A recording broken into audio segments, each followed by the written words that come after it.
accepter les défauts de votre partenaire. Alors au début, on accepte tout ou presque.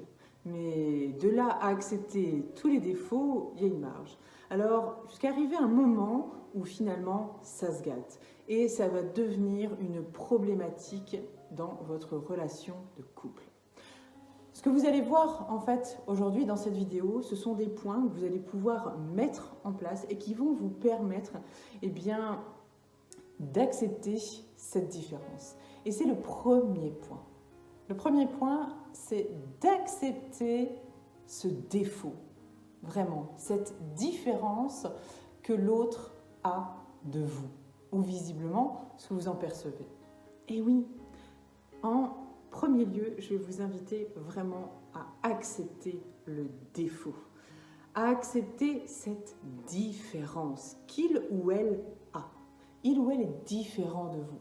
Donc, essayez de l'apprécier. Si vous n'arrivez pas à l'accepter, ça risque d'être problématique puisque vous allez tout simplement vous priver d'un épanouissement relationnel.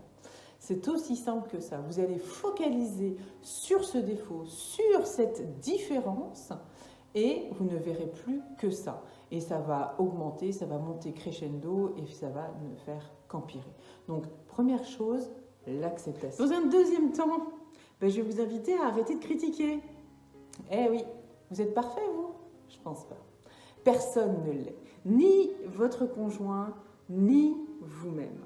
Donc, que vous soyez un homme ou une femme, je vais vous inviter à faire cet exercice.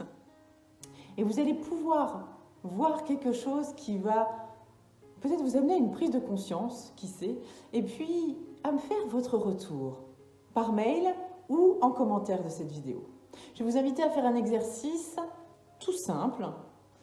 Vous prenez un papier, un crayon et vous faites 2 colonnes. Dans la première colonne, vous allez noter 5 noms. 5 noms de personnes, au minimum, vous pouvez en mettre 10, 15, 20. L'idée, c'est vraiment d'en avoir au moins un minimum 5.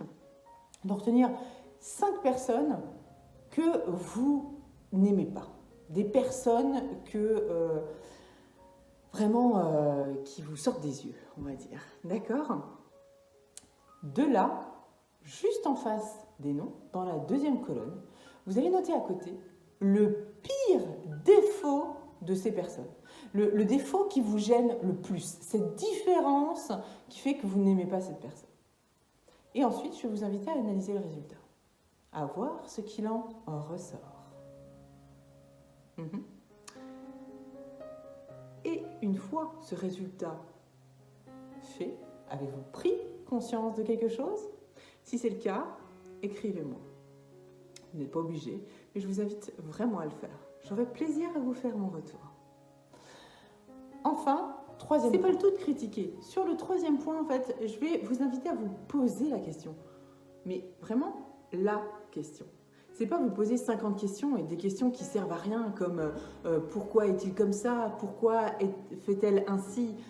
La question n'est pas là. La réponse ne va rien vous apporter.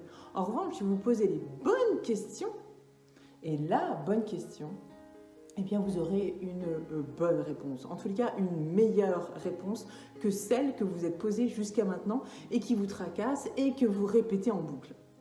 L'idée, c'est vraiment de vous poser peut-être l'une de ces 2 questions. Pour quelle raison est-ce aujourd'hui problématique? Pour quelle raison, que ce soit au singulier ou au pluriel? Qu'est-ce qui fait qu'aujourd'hui, c'est problématique? Deuxième question, que se cache-t-il derrière? Est-ce que j'ai peur de quelque chose? Est-ce que ça me blesse?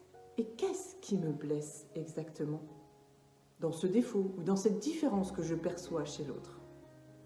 La bonne question vous amènera à la bonne réponse. Ça ne fait pas tout, mais vous arriverez à comprendre exactement ce qu'il en est et pourquoi vous en êtes là aujourd'hui, à focaliser sur ce point-là ou un autre, sur votre compte. 4e point qui va ressembler, vous allez le trouver, au premier, qui était d'accepter.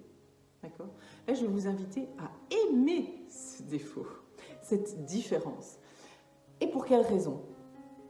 Eh bien, parce que apprécier, aimer, transformer en fait ce défaut qu'on qualifie comme quelque chose de nocif pour nous, d'accord, ou même pour l'autre, parce qu'on est bienveillant, bien sûr, eh bien le fait de l'apprécier, c'est également aimer l'autre pour ce qu'il ou elle est réellement, pour la personne qu'elle est devenue avec vous.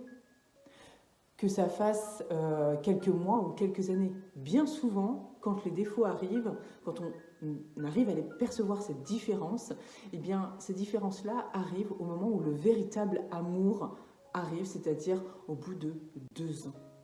2 ans ou 3 ans. Pas besoin de se voir forcément tous les jours. Mais c'est à partir de ce moment-là où vraiment on va détecter certaines choses, à moins de focaliser uniquement là-dessus. Et ça veut dire qu'on a été vraiment très peu dans l'épanouissement au départ et qu'on a beaucoup réfléchi. Alors là, on va mettre un petit peu moins de mental dessus, mais on va apprécier, essayer de vraiment d'aimer. On va s'efforcer vraiment d'aimer ce défaut, cette qualité, on va la transformer en quelque sorte comme une qualité. Et enfin, 5e point et dernier point, vous l'aurez compris, eh bien, je vais vous inviter à transformer votre langage. Depuis tout à l'heure, je vous parle de défauts, mais je vous parle aussi de différence. Et oui, parce que votre langage est votre meilleure arme pour transformer les mots. Quand votre cerveau entend quelque chose de négatif, forcément, il l'assimile et ne va voir que ça. En revanche, et vous allez focaliser donc dessus. En revanche, si vous prenez quelque chose, si vous transformez ce mot en quelque chose de positif, d'accord, au lieu de défaut, de voir une différence, puisque différence n'est pas forcément négatif, eh bien cette connotation va vous amener à focaliser sur autre chose. Parce qu'on ne focalise pas que sur ce qui est bien. Souvent, c'est beaucoup plus simple pour notre cerveau de focaliser sur ce qui est nocif pour nous. On a été éduqués de cette façon. Alors, ne vous en voulez pas, bien au contraire. Et transformez votre langage. Apprenez à le faire, à transformer ces mots. Trouvez des synonymes ou même des antonymes pour pouvoir transformer votre langage. Ainsi, avec ces 5 points, vous allez pouvoir transformer votre relation et vraiment apprécier ces différences avec votre conjoint et peut-être avec vous-même. Je vous retrouve la semaine prochaine avec une nouvelle vidéo. Si vous avez aimé celle-ci, eh bien, likez-la et partagez-la à tous les couples qui en ont besoin. Je vous dis à très bientôt. Ciao, ciao!